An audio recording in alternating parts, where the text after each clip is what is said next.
politisi PDIP Budiman Sujatmiko membuktikan bahwa fenomena kader membelot dari partai adalah hal yang lumrah. Sebab sikap Budiman Sujatmiko dinilai membelot dari partainya. PDIP sudah jauh hari mewanti-wanti kepada para kader untuk mendukung Ganjar Pranowo sebagai capres. Namun, justru Budiman lebih memilih sosok Prabowo Subianto dari partai sebelah. Budiman terang-terangan ikut dalam acara deklarasi Prabowo Subianto Budiman Sujatmiko berlangsung Jumat 18 Agustus 2023 siang di Marina Convention Center, Kota Semarang.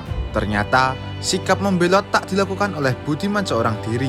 Nyatanya banyak beberapa tokoh politik yang juga pernah membelot. Siapa sangka Prabowo yang didukung oleh Budiman juga ternyata pernah membelot. Dahulu Prabowo merupakan seorang perwira ABRI yang terjun ke dalam politik di era Orde Baru. Prabowo merupakan salah satu elit partai Golkar, partai yang berkuasa saat itu. Namun, seiring dengan reformasi dan runtuhnya Orde, Golkar tak lagi menjadi partai tunggal yang berkuasa. Prabowo akhirnya mendirikan Gerindra sebagai wahana politiknya.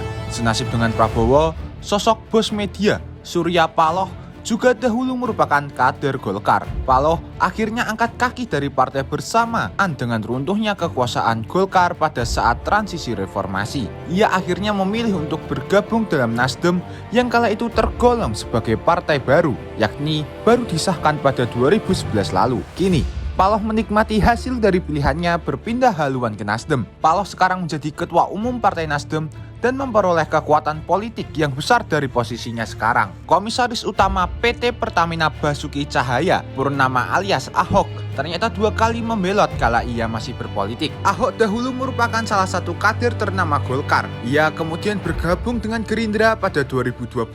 Ahok hanya 2 tahun berkarir di Gerindra hingga akhirnya ia terbuai dengan keberhasilan PDIP dalam beberapa kali pemilu. Ahok akhirnya bergabung dengan PDIP sejak 2019.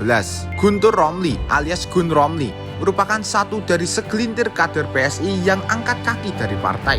Keputusan Gun Romli merupakan imbas dari sikap PSI yang tiba-tiba mesra ke Prabowo. Ia kecewa lantaran PSI yang dulu tegas mendukung Ganjar kini harus berpindah haluan secara mendadak. Gun Romli akhirnya tegas memilih Ganjar Pranowo dan membelot ke PDIP demi mempertahankan pilihannya itu.